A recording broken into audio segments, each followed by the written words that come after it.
You may mistake it for Triumph's current Tiger Sport 660 if it weren't for the enormous 800 graphic on the tank's side.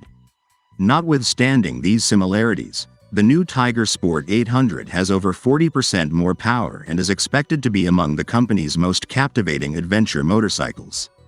The Tiger Sport 800 manages to gain 33 horsepower over the aesthetically identical 660 model, raising the overall peak output from 80 to 113 horsepower, with just a 20% displacement increase, to a total of 798 cc. This elevates the bike to a higher category overall, placing it in the power range of the 117 horsepower Yamaha Tracer 9 GT Plus and the 111 horsepower Ducati Multistrada V2, albeit at a far lesser cost. While the full torque of 61.9 pound-feet isn't produced until 8,500 revolutions per minute, 90% of it is available in the middle, and peak power is provided at 10,750 revolutions per minute. How did Triumph accomplish this change? Mostly because of an engine that the business claims is completely new. Though in a different configuration than everything else in the lineup, it shares components with the 3-cylinder it utilizes on its other models. Internally, the 3-cylinder has the same 78mm bore as the Street Triple 765 but a new 55.7mm stroke, both of which are significantly larger than the 74mm and 51.1mm dimensions of the Tiger Sport 660. The 3-cylinder's casings also appear different from the exterior compared to the 660. In addition, the new engine has 3 separate throttle bodies instead of the 660's single one, and it exhausts through a bigger, side-mounted exhaust instead of the bike's smaller, less expensive one. Apart from the emblem, the exhaust is one of the few visible indicators that you're looking at an 800 rather than a 660.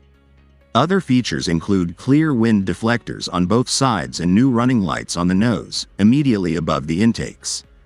A new belly pan encircles the bike's lower half, and the radiator shrouds underneath are broader than on the smaller model. Another indication of the performance enhancements are the Triumph-branded, radially placed 4-piston brake calipers up front, which clamp to the ends of new 41mm Showa forks that can now be adjusted for compression and rebound damping. These calipers replace the axially mounted Nissans of the 660.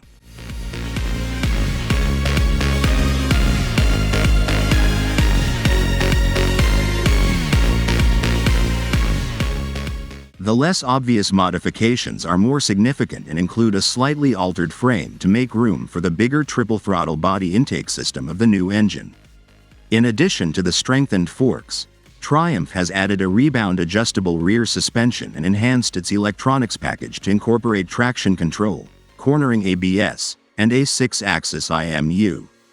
The My Triumph Bluetooth networking module, which enables turn-by-turn navigation, calls, and music information from your phone to the instrument panel, which is made up of a monochrome top LCD above a tiny color TFT panel, is also standard, as are an up and down quickshifter and cruise controls.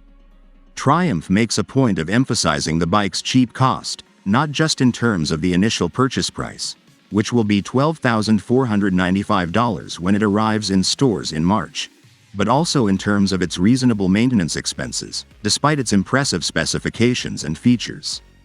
According to the manufacturer, the bike's 10,000-mile service intervals are the shortest in its class.